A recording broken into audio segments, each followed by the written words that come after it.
మహిళా కమిషన్ వ్యవహరిస్తున్న తీరు చూసి ఈ రాష్ట్రంలో ఉన్న మహిళలందరూ కూడా విస్తుపోతూ ఉన్నారు. యాక్చువల్ గా వాళ్ళు మహిళా కమిషన్ చైర్పర్సన్ గా వాళ్ళు వ్యవహరించట్లేదు. తెలుగు మహిళా విభాగంకి అధ్యక్షురాలుగా వ్యవహరిస్తూ ఉండే పరిస్థితి మనం చూస్తూ ఉన్నాం. అసలు మహిళా కమిషన్ తాలూకా విధులేంటి? ఎక్కడైనా రాష్ట్రంలో మహిళల మీద అఘాయిత్యాలు గాని, హత్యలు గాని, దౌర్జన్యాలు గాని జరిగినప్పుడు ఆ మహిళలకి అండగా నిలబడాలి. పోలీసులు గాని, ప్రభుత్వం గాని ఆ మహిళలకి అండగా నిలబడకపోతే అప్పుడు మహిళా కమిషన్ సుమోటాగా కేసులు స్వీకరించే అవకాశం ఉంటుంది. కానీ ఈ ఆంధ్రప్రదేశ్ రాష్ట్రంలో రాయపాటి శైలజ గారి నేతృత్వంలో ఉన్న మహిళా కమిషన్ మాత్రం తెలుగుదేశం పార్టీ ఎజెండాతో పనిచేస్తూ ఉన్నారు. తెలుగుదేశం పార్టీ అనుబంధ కమిషన్ గా ఈ రోజు వ్యవహరిస్తూ ఉండే పరిస్థితి మనం చూస్తూ ఉన్నాం. అసలు గుడివాడ అమర్నాథ్ గారికి ఎందుకు నోటీసులు ఇచ్చారు? ఎందుకు విచారిస్తూ ఉన్నారు? అసలు జరిగిన విషయం మీకు తెలియదా? ఆ రోజు ఏం జరిగింది? ఇప్పుడున్న హోంమంత్రి గారు ఎంత అహంకారపూరితంగా, ఎంత జుగుత్సాకరమైన వ్యాఖ్యలు మా మాజీ మంత్రి గారైన అమర్నాథ్ గారి మీద చేశారు ఈ రాష్ట్ర ప్రజలందరూ కూడా విన్నారు.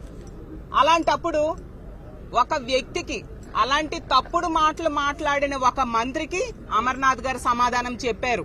అంతేగాని రాష్ట్ర మహిళలందరికీ కాదు. మా పార్టీకి గాని, మా నాయకులకు గాని, మా అమర్ గారికి గాని మహిళలంటే ఎంతో గౌరవం. కానీ ఈ విషయాన్ని హోంమంత్రి గారు తన వ్యక్తిగత ఎజెండాని పట్టుకొని రాష్ట్ర ప్రజలందరికీ, మహిళలందరికీ వర్తించేట్టుగా చేస్తూ సింపతి క్రియేట్ చేయడానికి ప్రయత్నిస్తూ ఉండే పరిస్థితి మనం చూస్తూ ఉన్నాం. హోంశాఖలో ఒక లాకప్ డెత్ కేసుకి మేకప్ వేయడానికి ఈ రోజు హోంమంత్రి గారు అవ్వచ్చు, ఈ ప్రభుత్వం అవ్వచ్చు, మహిళా కమిషన్ అవ్వచ్చు, ఈ విధంగా ప్రయత్నిస్తూ రాజకీయంగా దీన్ని డైవర్షన్ పాలిటిక్స్ లో భాగంగా అమర్ గారికి నోటీసులు ఇచ్చి ఈ రోజు విచారిస్తూ ఉండే పరిస్థితి మనం చూస్తూ ఉన్నాం. అసలు మహిళా కమిషన్ ముందుగా చేయాల్సింది హోంమంత్రి అయిన అనిత గారిని విచారించాలి. అసలు ఆవిడ తల్లి గురించే ఎంత నీచంగా మాట్లాడారో ఈ రాష్ట్ర ప్రజలందరూ కూడా చూసాం. ఆ రోజు భారతమ్మ గురించి, అలాగే విజయమ్మ గారి గురించి అమ్మ అనే పదానికి తప్పుడు అర్థం వచ్చేట్టుగా హోంమంత్రి గారు ఎంత నీచంగా ఆ రోజు మహిళా విభాగం అధ్యక్షురాలుగా ఉండేప్పుడు మాట్లాడారో మనం చూసాం. ఫస్ట్ అనిత గారిని పిలిచి శైలజ గారు విచారించాలి.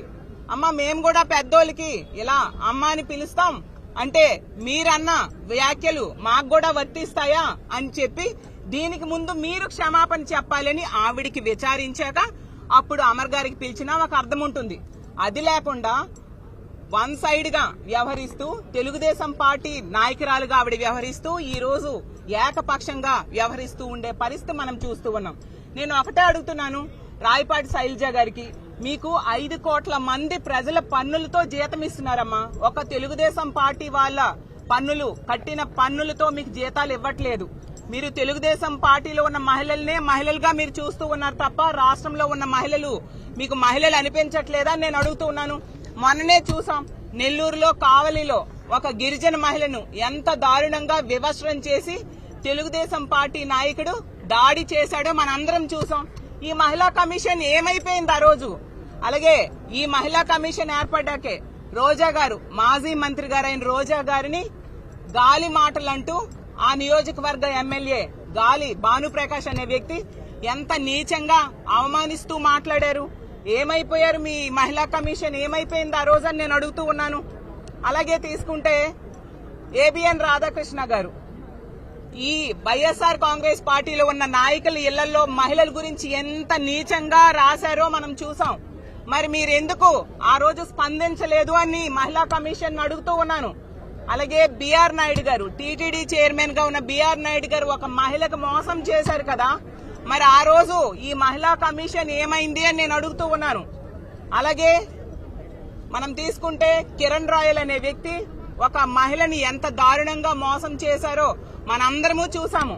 మరి ఆ రోజు ఎందుకు ఆ మహిళకు అండగా ఈ మహిళా కమిషన్ ఉండలేదు అని నేను అడుగుతూ ఉన్నాను. అలాగే జనసేన ఎమ్మెల్యే అయిన అరవ శ్రీధర్ అనే వ్యక్తి ఒక మహిళకు 5 సార్లు గర్భవతిని చేసి అబార్షన్స్ చేయడమే కాకుండా ఆమె మీద దాడి చేయించాడు ఎదురుగా ఉండి తన తాలూకు అనుచరుడైన నాగేంద్ర అనే వ్యక్తితో. ఎందుకు మీరు ఎటువంటి యాక్షన్ తీసుకోలేదు అని మహిళా కమిషన్ అడుగుతూ ఉన్నాను. అలాగే తీసుకుంటే ఆదిమూలం అనే ఎమ్మెల్యే లైంగిక వేధింపులకు గురై తెలుగుదేశం పార్టీ కార్యకర్త అయిన మహిళ ఈ రాష్ట్రంలో రక్షణ లేదని పక్క రాష్ట్రమైన హైదరాబాద్కి వెళ్లి ప్రెస్ మీట్ పెట్టి మరి ఏడ్చి చెప్పింది.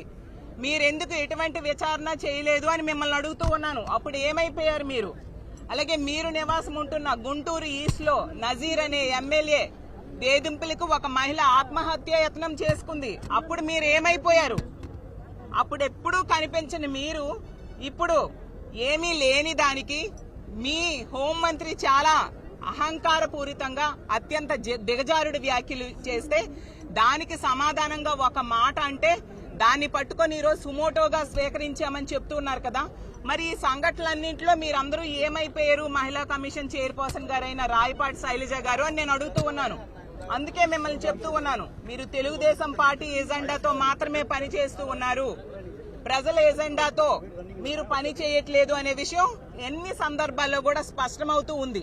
ఈ రోజు తీసుకుంటే మహిళల మీద అఘాయిత్యాల్లో మన ఆంధ్రప్రదేశ్ రాష్ట్రం ఈ కూటమి ప్రభుత్వం అధికారంలోకి వచ్చాక మొదటి స్థానంలో నిలిచింది. అలాగే ఉమెన్ ట్రాఫికింగ్ లో 3వ స్థానంలోకి వచ్చేసింది. ఈ రోజు మద్యం ఏరులై పారుతూ ఉండే పరిస్థితి. ఈ ఆంధ్రప్రదేశ్ రాష్ట్రంలో మద్యానికి బానిసై మహిళల మీద అఘాయిత్యాలు, హత్యలు పెరిగిపోతూ ఉన్నాయి. రోజుకి 4 మంది మహిళల మీద అత్యాచారాలు గాని హత్యలు జరుగుతూ ఉన్నాయి. రోజుకి 70 మంది మహిళల మీద దాడులు జరుగుతూ ఉన్నాయి. మీరు ఏమైపోయారు మహిళా కమిషన్ చైర్పర్సన్ గారు నేను అడుగుతూ ఉన్నాను. ఈ రోజు ఇంతగా మద్యం వల్ల అనర్థాలు జరుగుతూ ఉన్నా ఒకవైపు బీచ్ షాప్స్ పేరుతో మద్యాన్ని ఎంకరేజ్ చేస్తూ ఉన్నారు. బెల్ షాప్స్ 1,00,000కు పైగా బెల్ షాప్స్ కూటమి అధికారంలోకి వచ్చాక ఏర్పాటు చేయడం జరిగింది. అలాగే పెర్మిట్ రూమ్స్ కి లైసెన్స్ గవర్నమెంట్ ఇచ్చి ఏర్పాటు చేస్తూ ఉండే పరిస్థితి.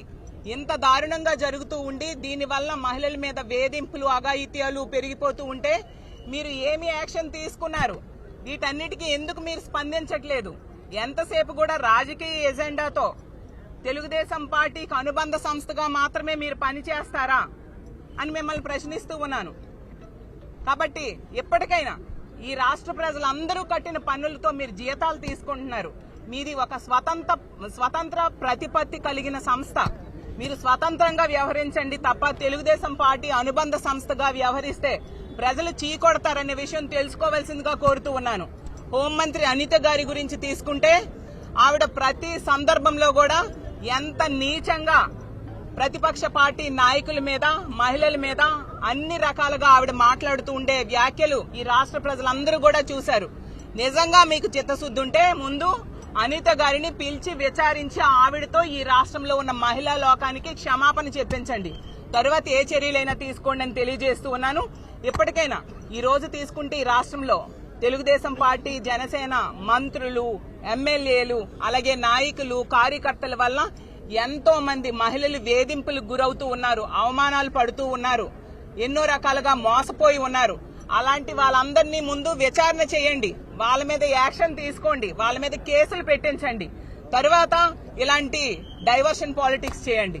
కానీ మీరు ఈ రోజు ఇంత దారుణంగా మీకిచ్చిన అవకాశాలని తప్పుదోవ పట్టిస్తూ మిస్యూజ్ చేస్తూ వ్యవహరించడం చాలా దారుణం. ఎప్పటికైనా మీ పవర్ ని ఉపయోగించి తెలుగుదేశం పార్టీ, జనసేనలో ఉన్న నాయకులు చేసిన తప్పుల్ని శిక్షించండి, వాళ్ళని విచారించండి అని తెలియజేస్తూ ఉన్నాను.